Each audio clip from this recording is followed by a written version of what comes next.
Today, 1 in every 68 children has a diagnosis of autism. The spectrum is becoming wider and wider, and because of that, there are lots of misunderstanding and misconceptions. Some employers are thinking about making accommodations when we talk about autism. Some people assume if a kid has autism, he must be having a very high IQ. Some parents are feeling like the world is ending when their kids get diagnosed. None of this is accurate.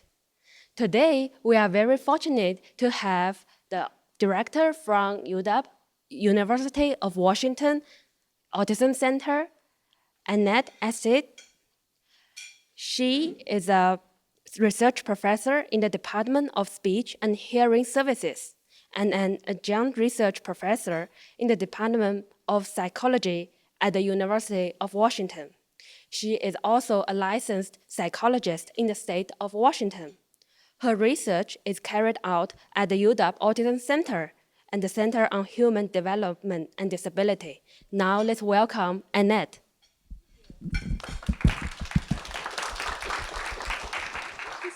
Okay, hi, thank you for coming today.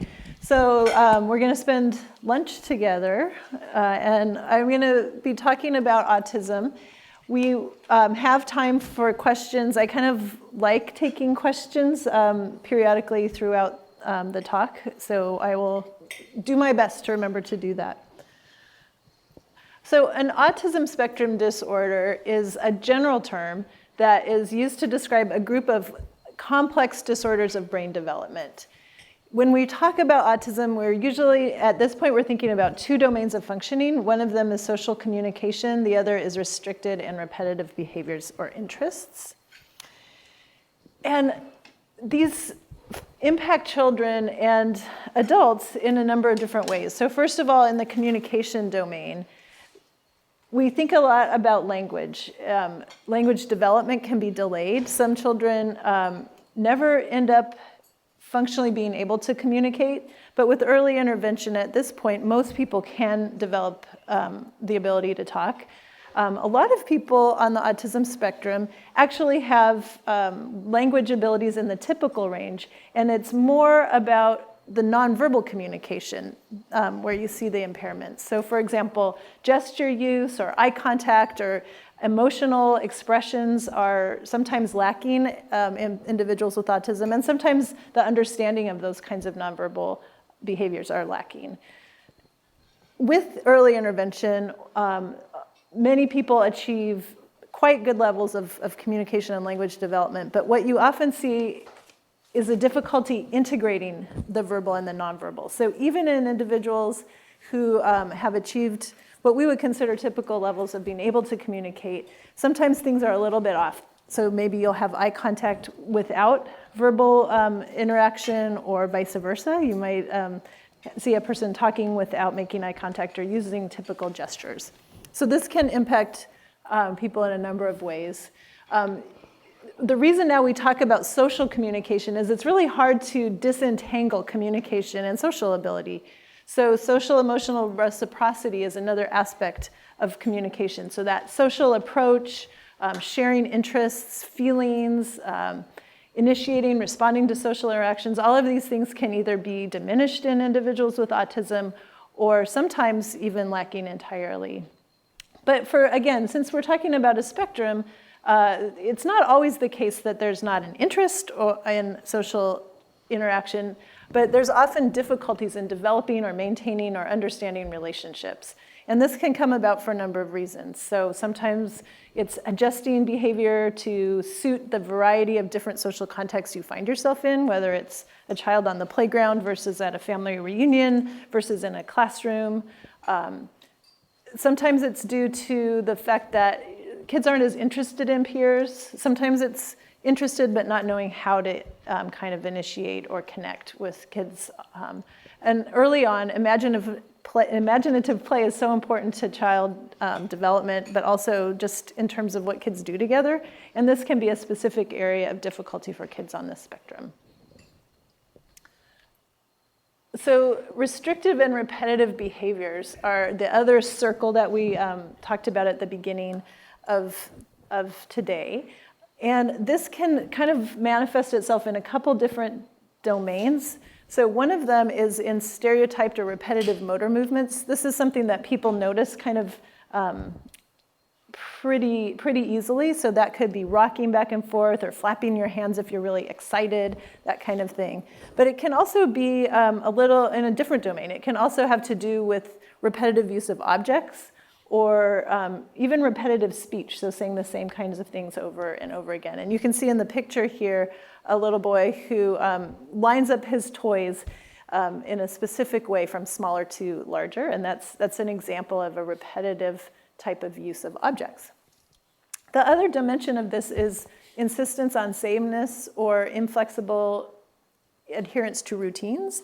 How this might look is a parent bringing their child to school a different way than they normally drive and having that result in a lot of distress for the child. That's not something that typically developing kids worry about too much, but a lot of kids on the autism spectrum get thrown off by those type of changes.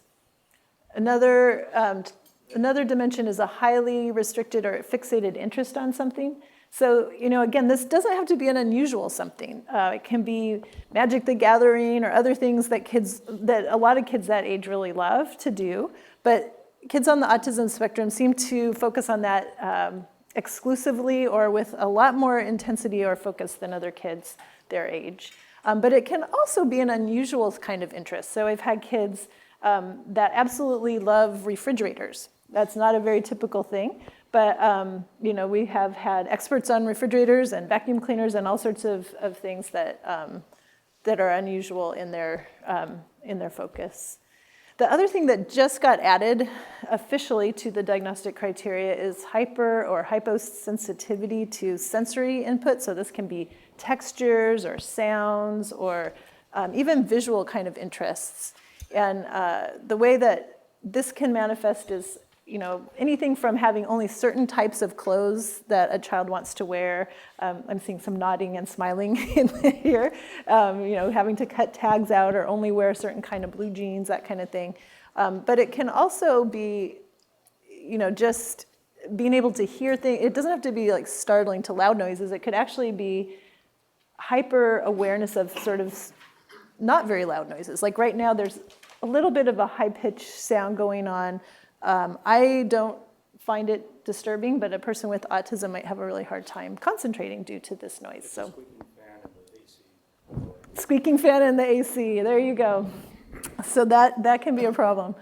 So the other way, I hope I'm kind of describing how autism is a spectrum, but some of the ways that I think it's easiest to understand the spectrum is to understand that some people, like Ziting already told us, have highly adapted intellectual abilities. So it's true that some people on the autism spectrum are far above average in terms of intellectual functioning. But a lot of people, but it really spans the whole spectrum, and there are a significant number of individuals with autism that are intellectually disabled that have a very hard time functioning due to intellectual impairment. So that's, again, one of the myths that you can understand why, because there are people with autism that are very, very bright, but not everyone has that gift. Also, some people have a language impairment and some people don't. So that's another kind of way that this manifests as a spectrum. One of the most important things is that to be an autism spectrum disorder, the difficulties have to present early on in development. So this is before age 3.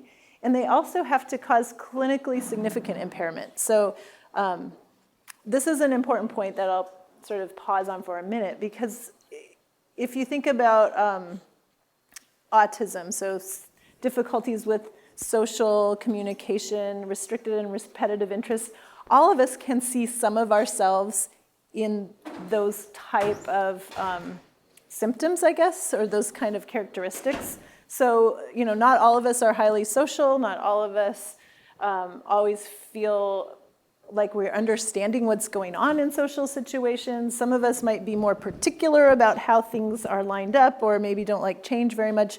But to have an autism spectrum disorder, it really has to significantly impair your life. It has to be a problem, whether it's in school, if you're a school-age person, development, if you're a little guy, it has to cause problems. And so that's something to keep in mind, because I think all of us can relate to this on some level. Okay.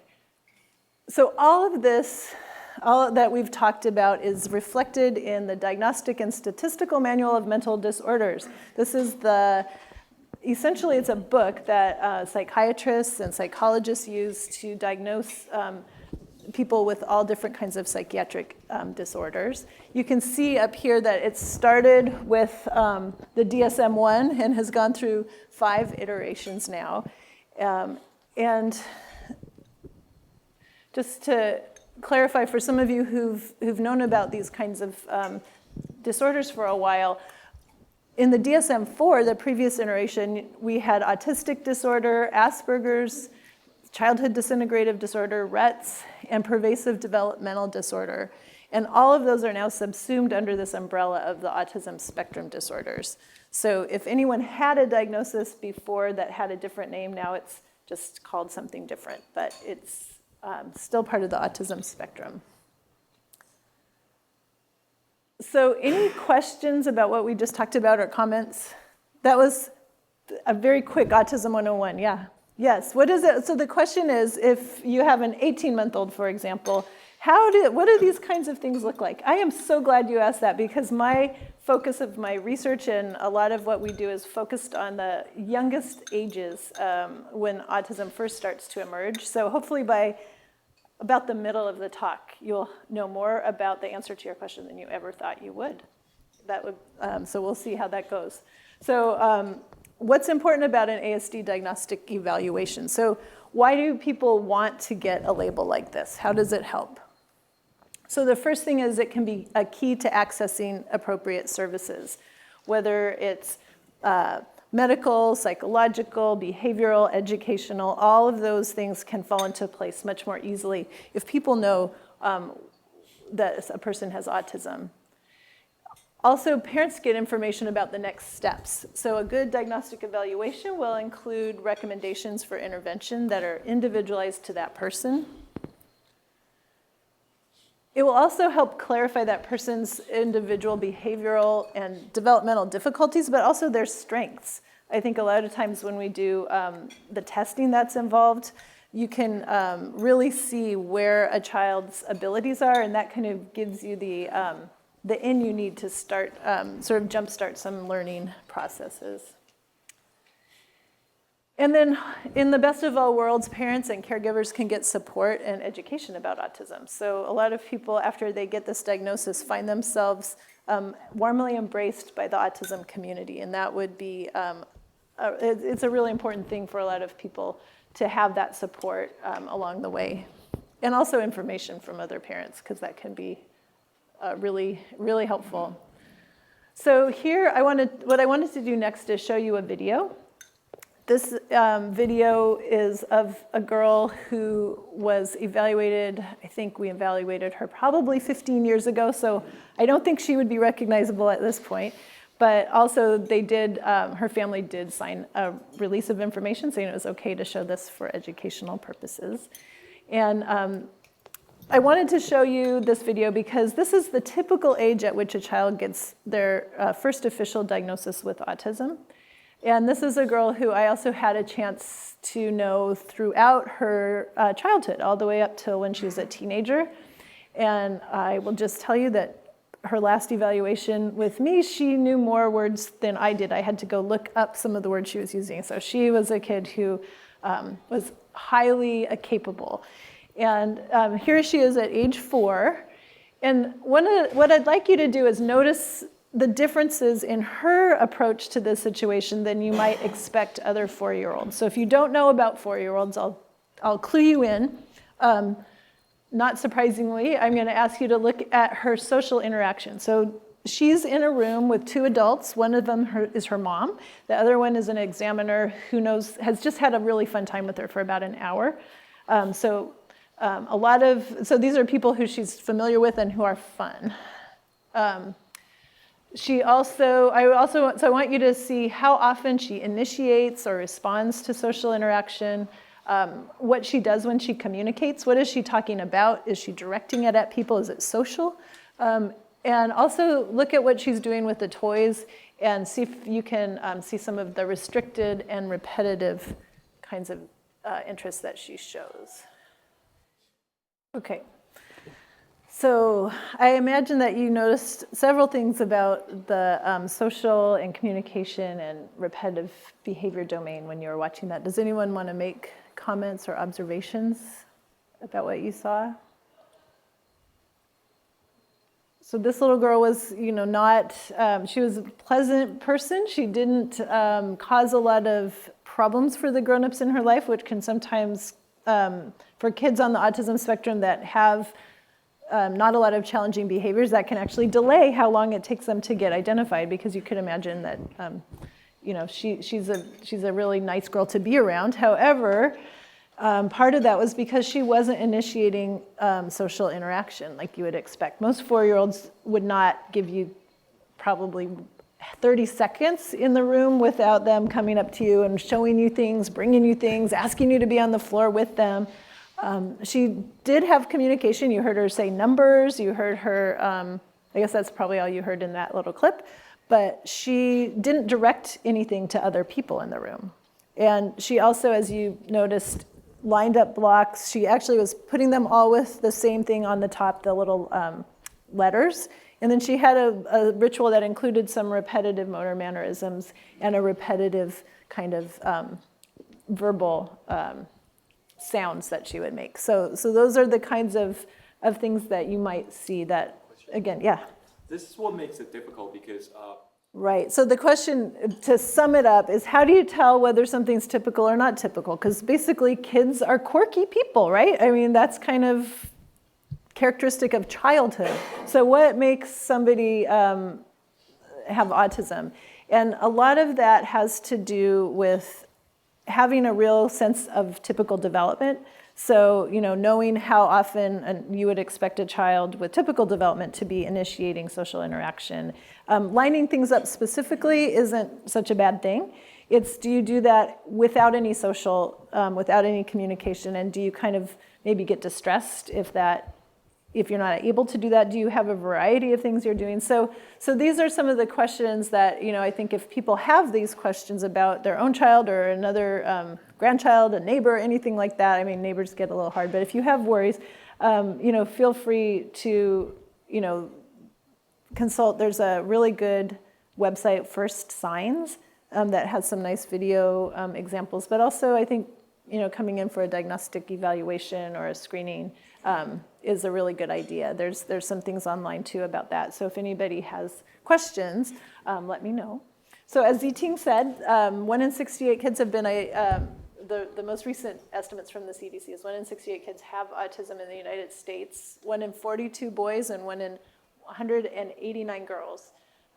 So not considered it's considered a common problem at this point. When I first started giving these talks, we would say that autism was a rare disorder. We don't say that anymore.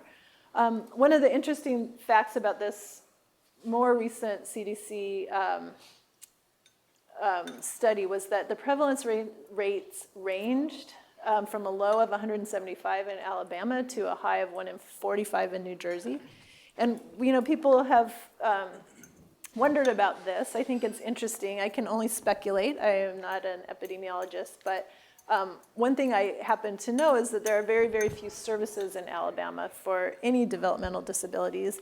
And New Jersey, on the other hand, charges gets $1 of every speeding ticket in the state of New Jersey to go towards autism research, and that's just the research piece. So they have an amazing kind of comprehensive identification and intervention program in New Jersey. So I think that it's not that people are moving there, it's that there's sort of more awareness and that there's more professional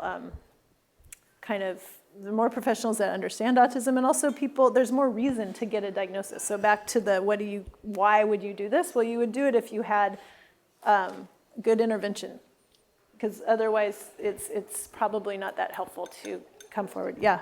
always struck me that there's such a gender divide with this. Is there any explanation or musings about why?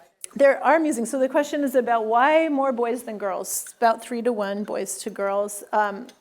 This is common among a lot of the childhood disorders. So ADHD has a similar kind of prevalence.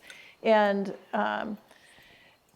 there's a lot of people that are interested in this. Actually, I'm going back to, I have a couple studies that are funded by the NIH Autism Center of Excellence studies. And one of the ACEs, not mine, but another one of the ACEs that was funded, is specifically to better understand that question. So there's a lot of speculation, but one of the things is that girls seem to have some sort of protective factors early on. So whether it's something about girls' brains are more resilient than boys' brains, it seems like, and we're trying to understand more about what that is. Of course, that kind of switches in puberty where girls start to have higher rates of anxiety and depression. So there's a lot to understand and unpack there, but probably my best bet would be that to look into the biology and the underlying kind of differences in the brain. So the question is, why do kids get autism and how are they more at risk? I will get to that. That is good. Okay, but quickly, couple more facts and then we'll get there. So co-occurring medical conditions, these can include GI difficulties. So a lot of kids having problems with eating and distress due to gut problems. Sleep problems and sleep disorders are really common. It's a very difficult thing for the whole family, I think oftentimes for people with autism. And then seizure disorder. So about, well, it's interesting because there are some kids that get seizures early on, like under age 2, that end up with autism. But most people with autism that go on to have seizures are teenagers when they are first recognized. And so this is something that is important to look out for if kids start to have sort of staring spells or changes in their functioning. That's one thing that people need to look out for. And what do you mean by gastrointestinal? Do you mean like things like diarrhea or constipation? It can be diarrhea, constipation. There's some people think that there's a higher rate of celiac, so difficulty with gluten. In autism, it's unclear whether that's truly higher or if it's just that it's harder to recognize it. But certainly there seems to be more reflux, just all sorts of things surrounding the gut. Interestingly, the gut and the brain are highly connected early in development. Those cells are actually the same cells early on in fetal development, and so there may be something around that. Then over time, and during school age and into adulthood, there can be co-occurring psychiatric and developmental disorders in addition to the autism. And this is something that, again, this new DSM was good because it helped us be able to, there was like rule outs that you couldn't have autism and ADHD. Well, that was not really reflecting, I think, the natural history of the disorder, which is that, yes, you can have attention problems. Anxiety becomes quite pronounced in a lot of individuals with autism as they get older, like teenage and early adulthood. Learning disorders, so even when a learning disorder is when you have typical development or typical intellectual ability, but you have a specifically hard time with a certain area, like, say, reading or math or spelling, something like that. So that can happen at a higher rate in people with autism.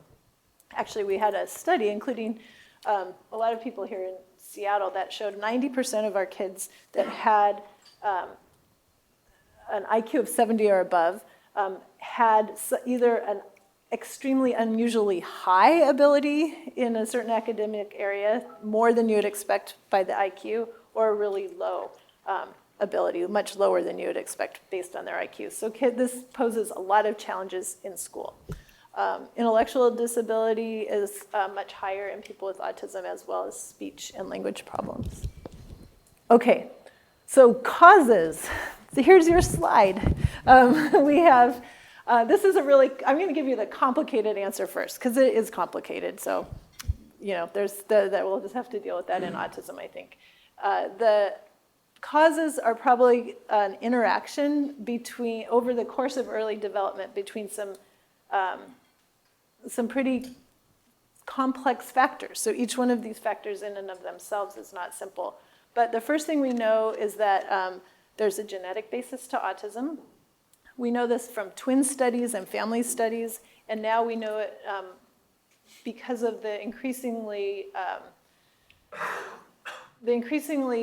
good technology that allows us to be able to really pinpoint very small changes in the genome that are related to autism risk.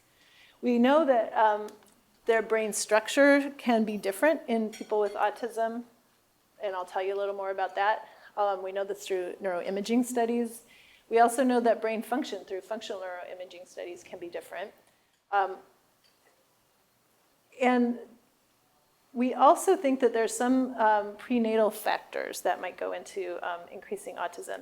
And how I think about the prenatal factors are it's sort of anything that's bad for the brain probably increases autism risk. So, for example, there were early studies with thalidomide, which was a substance that parents or moms took when they were pregnant to help them with nausea, and it turned out that it was very bad for babies. And it also increased autism rates. So babies that were exposed to thalidomide had higher rates of autism. We know this through some studies of viral infections, and people are now looking at all sorts of factors, everything from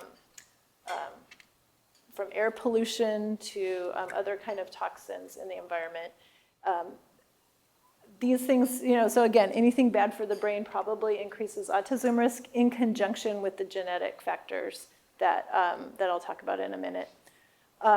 So once you kind of have a baby with these sort of early signs, these early behavioral deficits probably cause a cascade of developmental problems. So if you're not paying attention to the speech of people around you, then you're not going to be learning to talk as well, right? And if you're not sort of more orienting to social interaction, you're going to miss out on a lot of learning opportunities because that's how babies learn. So these things kind of set up a developmental cascade that can end up resulting in autism. So that's the answer. It's very complicated. One of the things I really want to focus on, though, is the autism genetics. So at this point, we understand that the primary cause of autism is genetic. However, that when you take one step further into what does that mean, you're back into a very complicated situation because some of the genetic factors are inherited, some are not inherited. They're de novo mutations. The de novo mutations tend to be, they can be very rare. They don't occur in very many people, but when they do, they're very powerful risk factors. So these have begun to be identified more and more in the population. So it doesn't affect that many people, but when it does, it's a really, really important set of information that you can get from that. Most people with autism, it's more complicated. We used to think that there was going to be 5 to 10 genes that we would recognize. We would be able to find that accounted for autism. Now we're up to like 300, people are thinking. So these are mostly common genetic variations that together have small effects, and they kind of interact with one another, and in different people, and along with other later occurring factors might lead to autism. So any individual may not have an identifiable or genetic cause for their autism, but probably about 10 to 20% of people with autism, at this point, there could be a genetic kind of answer to why they got autism. So at this point, we would love to see everybody that has an autism diagnosis get a genetic testing done just to see if they are among those people with those small, rare mutations that might also have some medical follow-up associated with them.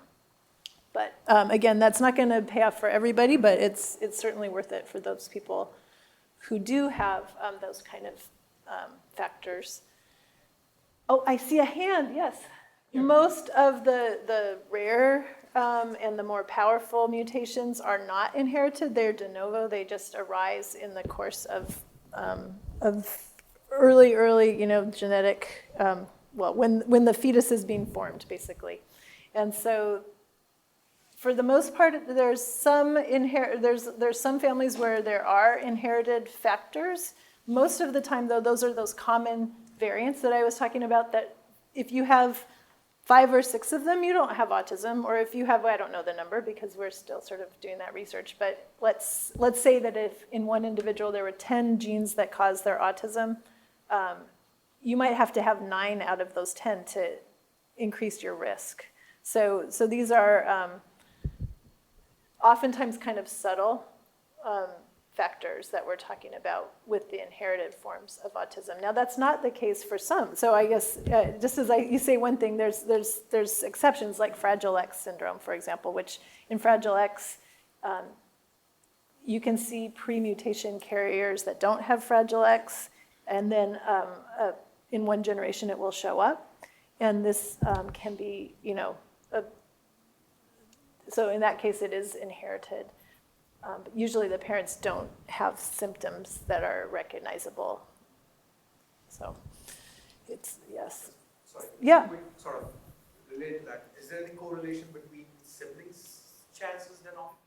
There are. So in 1990s, Tony Bailey and some others in the UK did some of the first twin studies. So they studied monozygotic twins or identical twins, and then dizygotic twins or fraternal twins. So the monozygotic twins share approximately about 100% of their genes, dizygotic twins about 50%, and then they studied sort of like cousins and further out relatives. And what they found was exactly what you would expect for a highly genetic disorder. So the monozygotic twins had about a 90% concurrence rate, and when you got to dizygotic twins, it was about, I forget I'm trying to remember this study, it was a long time ago, but it went way down, and then the further out you went, the less concordance you had, so the less chance of having both siblings. You notice it wasn't 100%, which is why we are also interested in environmental factors. And we also understand now that genetics is not so simple either. With something called methylation, you can change gene expression due to environmental input. Anyway, it really is a fascinating area, but it's not my area. And I realized I spent about 10 years of my life doing what they would call phenotyping, so doing the diagnostic assessments for families that were participating in our genetic studies. Some of the first studies where there were 2 or more kids with autism in the families. And I started to realize I was never going to be a molecular geneticist, and so I would probably do better as a psychologist thinking more about the brain, and became really fascinated by some of the early studies that our group and others published, because what it appeared was that the genes that we were finding all expressed themselves in the brain. This is not surprising now, but it was pretty neat at the time. And so not only are these genes expressed in the brain, but they're also typically expressed early in development, and they're a lot of times related to neuronal development, or the cells. Neurons are the cells in the brain, so it's how those cells proliferate, how they connect to one another, and that kind of thing. That seems to be related to the genes that we're identifying. So this was in 2002. Our group began doing a large-scale study that included multiple views on people with autism, including doing brain imaging studies. And these were, at the time, the earliest. We were told, actually, some of the reviews that came back for this grant was, well, you can't identify autism as early as 3 to 4 years old. So how are you going to find these kids? But we did. And what we found was that the kids with autism had about 10% enlargement in their brain, as opposed to typically developing kids. And then the kids in the developmentally delayed group without autism actually had smaller brain size. So this led us, and other groups replicated this. It became one of the most replicated findings in autism in terms of a biomarker, one of the first. So related to this, yes? So the question is whether developmental delay and autism are the same thing. They're actually not. You can have autism and not be delayed in your development, although I guess only on certain measures, because of course, by definition, you are socially delayed if you have autism. But there's a number of ways that you can have developmental delays and not autism. I mean, I don't know how, it's a kind of a complicated thing, but that's why our psychologists stay in business. But from that graph, it looks like the two will never coexist. Because You can define it so that they don't. In this case, it you was either have a smaller developmental. brain or a bigger brain. Well, it's, this was, our DD group was 15 kids. So, I wouldn't take too much from that. The developmental delay group had multiple different reasons for being delayed. And it so happened in our group that they had smaller brain size overall. You can definitely have autism and developmental delay, but in the way we defined it, it was developmental delay without autism. Yeah. So, okay, so we're finally getting to your question about when you can diagnose autism. So just a quick poll. I don't know how to do this without making everybody cheat and look around, but that's okay. What do you think the earliest age is to diagnose autism? So how many, raise your hand if you think 4. I already sort of said we could do that, so I guess I gave that away. 3, okay, I said that too. 2, under 1.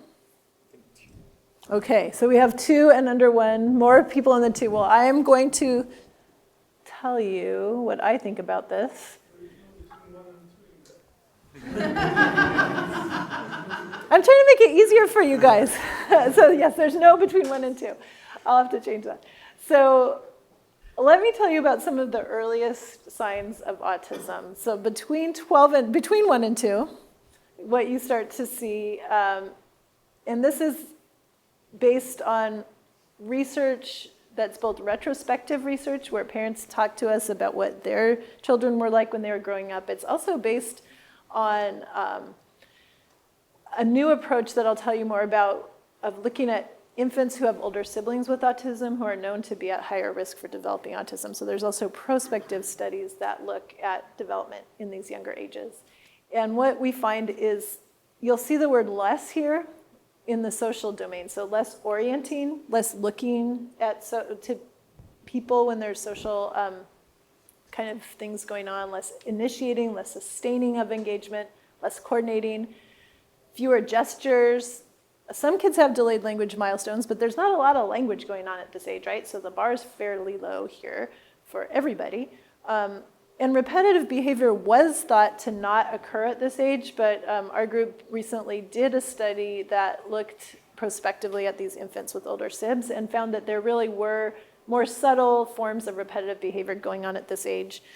Not so much the motor movements or lining things up, because again, these kids are very young, but would tend to focus more on objects, sort of palm them in their hands back and forth, that kind of thing, for a lot longer than you would expect. So this was the beginning of repetitive behavior. And just for those of you that say, how can you tell the difference? I'm gonna show you a little video of typically developing babies so that you can kind of get a sense of just how social little guys can be. Okay, oops, that goes on for a while. Okay, and so you can see that even before kids learn to talk, they're doing all sorts of communication. They're sharing enjoyment, they're imitating each other, there's a back and forth to their interactions. And so if you're kind of grounded in typical development and you interact with a little one who's not showing some of those early emerging skills, you can actually detect differences in some people earlier even than a year. And right now we're involved with a 4-site, actually larger than 4-site, 4 clinical site study, University of Washington, Washington University, Children's Hospital of Philadelphia, and University of North Carolina. And what we're doing is studying these infants with older siblings with autism, and we're doing brain imaging as well as behavioral assessment.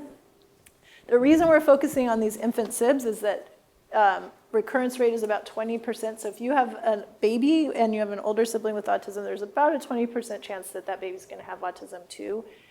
In addition to that, there's a 30% chance, if you don't have autism, that you might have other learning problems, whether it's speech and language or specific learning disabilities. So the idea here is to assess and monitor infants who are at risk for autism and understand what's going on before their symptoms emerge. So we're getting, quick question.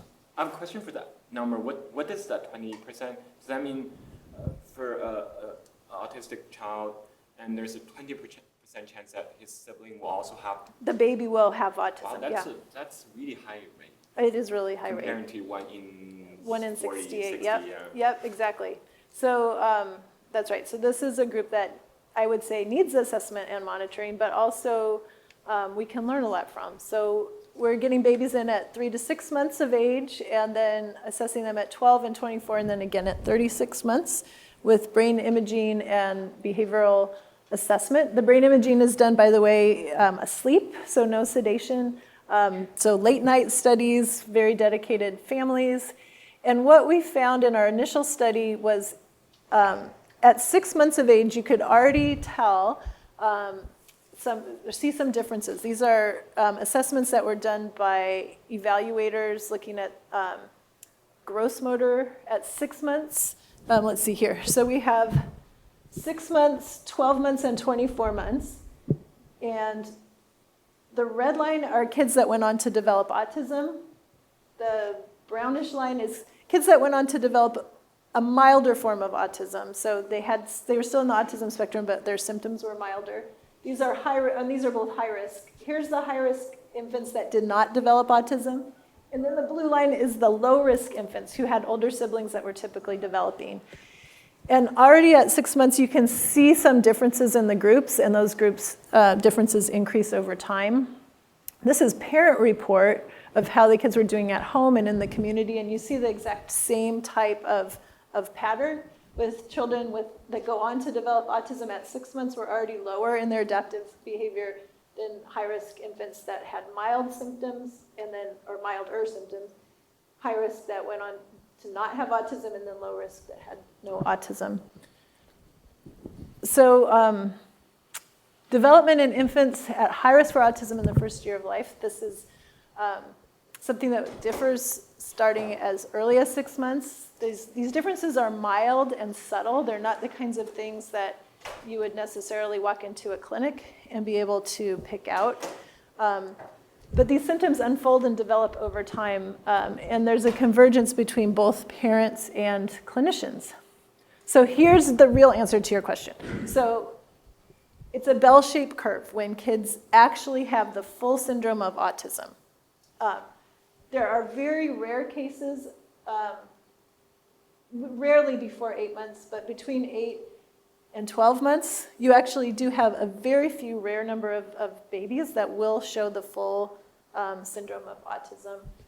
These symptoms kind of coalesce and emerge, and by 24 months of age, most children who are going to go on to have autism will be able to be identified if they're seen by a specialist. And then some kids, though, don't really show their full signs until later. I would say only very rarely do symptoms occur after age 3 for really the first time. And yet, you might notice that the median age of diagnosis in the United States is 5 years of age. So this is our challenge, that we can reliably diagnose autism by 24 months of age, sometimes before 12. And yet, the average age is 4 to 6 years when people are actually getting diagnosed. So there's this gap, and the gap is even more painful when you look at that second piece of information there, that usually between the first time a parent brings in a child for an evaluation, there's another year before they actually get the answer from the professionals that they are seeking. So it's something that parents have called a diagnostic odyssey, going from person to person, doctor to doctor, to try to understand what's going on with their child's development. Yeah. So on our journey, I could add some color to this. On our journey, we started to realize that our son was autistic when he was 2. We did a couple of visits to see if we could get confirmation, and when we called for the evaluation, it was May, and the next available appointment for an evaluation was February, 10 months later. And so once we got to the point that we realized that we needed an evaluation, the soonest we could get one was 10 months later. So that's part of what adds to blood work time. Right. It's really, it's a huge challenge. And one of the things that we're going to try to do is use some of the early brain findings that our group and others, I guess, but it's really mostly our infant brain imaging study have come up with. And this is differences that are present before the symptoms are really clear.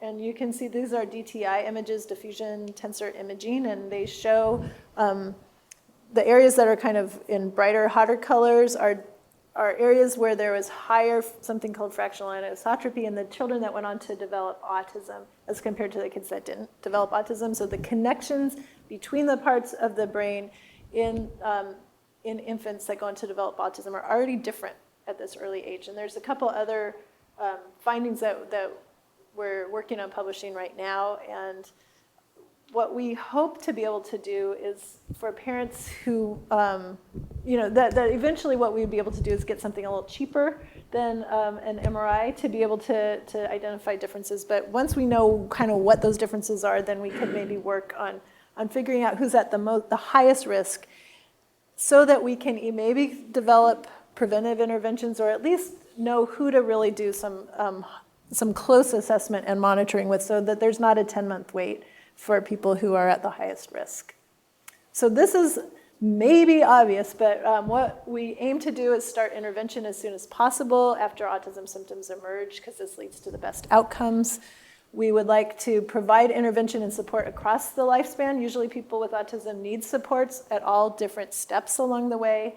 Even the people who respond the best to early intervention still can face challenges at all the different developmental points along the way. And one thing that we know from our work at UW is that early intervention does improve outcomes. We did the very first randomized clinical trial of early intervention and recently just did a follow-up of that. But that first finding was that we could improve IQ. Actually, average of 17 points. Some of the kids gained 30 points of IQ during the early intervention. Improved communication, reduced diagnostic severity. This evidence was really important. It might seem obvious to people who've gone through it that their kids get better, but having evidence means that insurance companies will pay. So it was work that I think has yielded really important gains that way. We also just published the first ever follow-up study that showed that these gains were maintained 2 years after early intervention. This paper was named as one of the most influential papers last year by NIH. And again, it seems like a sort of no-duh when you look back on it, but nobody had done this before. So one of the interesting things is it looked like I know there's people here that like data. So one of the things I will show you is this is, you can't see this very well, but here's this is our intervention group. The red is the control group. And here we have 18 months of age, a year later, about 4 years of age, and then this is 6 years of age. And what happened is, the kids didn't really differ in their autism severity during the early intervention, but 2 years later, they did. So what we think, but what they did differ on right away was their IQ levels. So what seemed to have happened was kids maybe gained the ability to learn from a typical environment. They were able to be in typical classrooms we don't really know what happened exactly, but they had a lot less intervention during those 2 years after our study than the kids in the control group. And their autism symptom severity went down a lot during that time. Question: how early is early intervention? Well, these kids entered the study between 18 and 30 months of age. And yeah, so one of the things I want to say is being in the Pacific Northwest is a really, something I don't take for granted. We can never do all this research without a supportive community and supportive families that are amazing, that they would do things like stay up half the night with their babies to get a brain imaging study done, or bear with us for, I guess they 2 years of a longitudinal study. There's a lot of questionnaires and a lot of assessments, and it's pretty neat to be in this region. One of the other things that's been a true pleasure for me is becoming the director of the Autism Center. So not only do I do research now, but I get to have a clinic where we can develop clinical services, hopefully that use what we've been learning in research for all these years and start to make it these state-of-the-art evidence-based clinical services available, that we can do research that's relevant because we're kind of in the trenches with people and facing some of the same problems that the families are facing. And we also know that we are not alone going to be able to meet the needs that exist in our community. So we do a lot of professional training to increase community knowledge and skills, because that's how I kind of sleep at night. You know, I know we can't help everybody one person at a time. And let's see, we have just a few minutes. I won't talk too much about our clinical services, just to say that we do have an infant clinic now based on what we learned from our families in the infant brain imaging study. People really valued having that assessment and monitoring along the way. We have ABA services, social skills groups. We want to start this process of being able to be on the playground and using a program called Remaking Recess for kids to be socially included during recess. We have a summer camp, so we're working on it. And I'm going to skip through all these specifics. We also do training. I want to invite you all to invite your teachers, and if you are teachers, come. We have a free 2-day workshop for educators, 2 different times. One is on transition to adulthood and autism, and another one is for elementary school age kids, and we have flyers up there. So get your teachers to come. It's going to be good, and it's free because we're being supported by a community group called the St. John's Masonic Lodge. So they raise money for us to be able to provide this to teachers. We had 700 teachers last year, and this year we were hoping for 1,400 over 2 days, or 2 different times.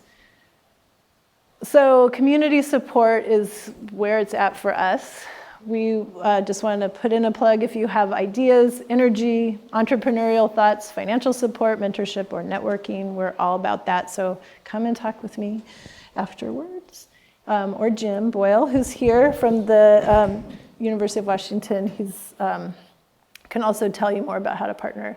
And then stay connected with us. Our website, our newsletter, and our first ever gala dinner is in September. So that's it. I think we are just on time. So feel free to stay afterwards if you want to talk more, if you have any other questions. Thanks.